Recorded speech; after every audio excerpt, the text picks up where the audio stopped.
Well, hey guys, happy Sunday morning to you. A little different format here, but we're going after the Lord together nevertheless.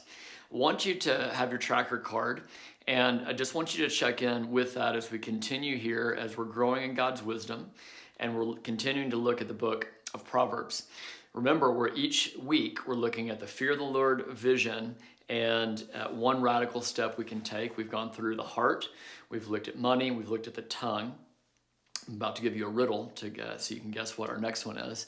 And I know for Christy and I, we've experienced life transformation already in small ways and are looking forward to what else the Lord will do in our hearts, trusting that our community more broadly is also experiencing that life transformation. So let's jump into our topic today with a riddle. This thing all things devours, birds, beasts, trees, flowers. Anyone yet?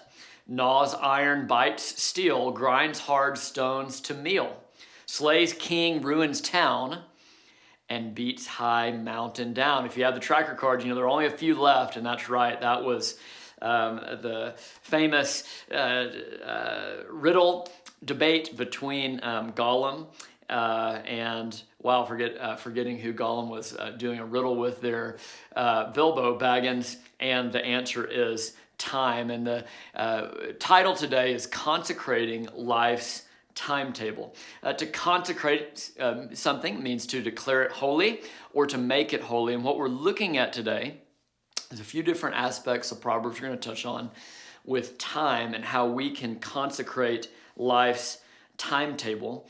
This is important because everyone listening to this, life demands more time of you than you actually have to give to life. And so by consecrating life's timetable, by bringing our choices that we make with our time and how to distribute this precious commodity called time, is really essential if we are to live a wise and a fruitful life. So my first point is that you give time to what you worship. And now, I'm going to purposely make you mad, and so I'm just going to tell you that on the front end, because I'm going to purposely press on our functional gods. Now, if you're watching this, you may follow Jesus, you may not. If you do follow Jesus, then you have made him by confession the Lord, the King of your life. What I want you to do on the front is take a quick time inventory. What gets your time? What gets the majority of the time? And not all time is equal. What gets your good time? You know that time at the beginning of the day qualitatively is different than time at the end of the day. You know, research states the same is true for sleep. The Hebrew people, they conceptualize time in their days that they first sleep is first. So rest comes first, and then work, etc., comes after that. So they work from a place of rest. Qualitatively, even sleep is different hour by hour. Research finds that for every hour slept before midnight, it is equal in quality to 3 hours slept after midnight. Isn't that interesting? That in that sense, time is not created equal. So our time comes down to an issue of worship. And Jesus was tempted by the devil around the issue of worship, and we are tempted as well. And really the temptation for us is to worship Jesus and other things. It's called syncretism. It does not only happen in other countries, it happens in our own. So see if this would be true for any of you. Do you worship Jesus and yourself? If you're honest, every one of us does that. What about, do you worship Jesus and your family? If so, you're going to be able to see heaps of time being given to the family. Now, that's a hard one. I recognize this as well because we're called to love and serve our family, but nowhere are we called to make anything central in our life but God. What about worshiping Jesus and our work? Work for most people gets the majority of hours, at least during the week. And it's another hard one because we are called by God, as we're going to see in the Proverbs, to diligently work. Work is not a curse. Work is a blessing. And we're called to work diligently unto the Lord. The New Testament teaches us that. But again, nowhere are we called to make anything but God central in our lives. And this is where the beauty of the gospel comes in. The beauty of the gospel is that when we make Jesus central, he makes our time distribution fruitful. Isn't that good? How might Jesus be calling you to redistribute your time to make him central, and whatever he puts in your path and your stewardship of that, how might he make that even more fruitful than it already is? So to consecrate life's timetable, we're going to ask hard questions today. So that's our first one, this issue of worship. And we'll loop back to that at the end. Have you made Jesus Lord of your time? Secondly, to consecrate life's timetable, we're going to see what Proverbs calls the fruit of wisdom here is going to be diligence. Proverbs 13:4, a sluggard's appetite is never filled, but the desires of the diligent are fully satisfied. One more, Proverbs 21:5, the plans of the diligent lead to profit as surely as haste leads to poverty. So what is diligence? The way that I'm going to define it today is that it's when we apply God's vision for our lives and when we are functioning with the fear of the Lord. When we apply both of those things to time, we get diligence. So what does it look like practically? I think Proverbs gives us a great illustration of this in the woman from Proverbs 31, the virtuous woman. Many songs have been written about her, many a Bible study, but we're going to look at her from a different perspective, and that from the perspective of diligence. I think she is the portrait of diligence. At least she is a portrait of diligence in Proverbs. I'm going to read a few passages from Proverbs 31. What I want to encourage you to do after this is over is actually read that whole text. Start with 13 and go all the way down through the end of chapter 31. Here we go. Proverbs 31, she rises while it is yet night and provides food for her household and portions for her maidens. Another verse says, her lamp does not go out at night. She looks well to the ways of her household and does not eat the bread of idleness. And it ends by saying, a woman who fears the Lord is to be praised. So one of the aspects of applying the fear of the Lord to time is going to be diligence. Now, I know that as you listen to that, you're like, wow, as you read the text, she is an entrepreneur, man. She's out, she's buying and selling and making deals and doing stuff around the house. She is a diligent woman, and you might be tempted to think what I've thought in the past, she's just busy. She's just busybody. But I don't think that is the case. That the Hebrew word for wisdom in Proverbs is hakmah, and it's about skill. It's the skill of life.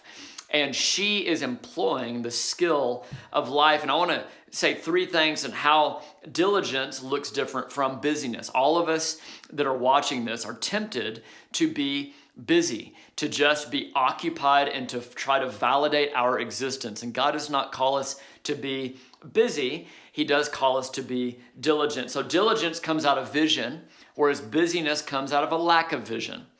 Diligence is tied to focus. Busyness is tied to distraction. Finally, diligence is the fruit of a heart at rest, and busyness is the fruit of restlessness. I'd like to say it this way. We're called to work diligently from rest and not for it. So most of our time, as I said, during the week is given to work. Now, that doesn't mean that you're actually getting paid, because many of you that are watching this, you are diligently working and you're not getting a paycheck for anything. That would be a person that is working in the home. My wife would be one of these persons. I can guarantee you she is far more diligent than I am, although I am the person that gets a paycheck. Okay, just want to honor those that work diligently and are not drawing a paycheck for it. Well, in February of 2020, last month, I looked it up just to see, well, how many hours does an American work? Because, I hear a lot about the workaholism of Americans, and, I have definitely been guilty of that in my own life. I just wanted to know, what is the average? And for non-farm jobs, the average as of February of last month, 34.4. Interesting. Not even a 40-hour work week. But still, much of life is spent around that. So just I want you to think, okay, how many hours a week does my work life require? And how am I consecrating life's timetable in those work hours? One workaround that in the days of the Proverbs that they would use that we're tempted to say was just then, but I'm going to share that is also now, is the use of what the Proverbs call dishonest scales. So in an agrarian society, things were measured in terms of the buying and the selling. And so dishonest scales were a workaround for diligence and really were a form of stealing money, stealing time. Proverbs 11:1, the Lord detests dishonest scales, but accurate weight find favor with him. And then the Lord detests differing weights, and dishonest scales do not please him. So here's one that should hit home for all of us. With social media and phones, if you talk to an employer, they know that many hours do not, that they're paying employees for, they do not translate to actual work. In fact, it's estimated last year that $15 billion was lost due to social media and phone usage in the workplace. So as a follower of Jesus, we are to work as unto the Lord, and we are to apply the wisdom of the Proverbs on scales. So let me ask you, do you use dishonest scales at your place of work? I'm going to ask you to be really bold. If you do, here's what I believe would be wisdom. Pay your employer back. Like what would that be like to walk in and say, I believe that I owe the company money? I don't know if an employee has ever done that. I think it would provide an unbelievable opportunity for a witness to say, look, I want to have integrity. And so, and I am changing the way that I do my work, and however you want to fill in the blank. Now, do I think that anyone is actually going to do that? I don't. But if you do, please let me know, because you will be a baller. Okay, and you'll find favor of the Lord, more importantly. To consecrate, so here's as we're wrapping this up, to consecrate life's timetable, let's go back to the beginning. What we're going to want to do is ask hard questions about syncretism, our worship of Jesus and worshiping anything else, consecrating life's timetable, making Jesus central, and then allowing him to distribute our time to make our other life pursuits fruitful. How might Jesus be calling you to consecrate your timetable as it relates to work? So we looked at the difference between busyness and diligence. We looked briefly at the Proverbs 31 woman, and then we looked at differing scales or dishonest scales. I bless you guys today as we are not meeting together corporately. Know that you are greatly loved, that you are being prayed for, and pray that this will be fruitful for you today.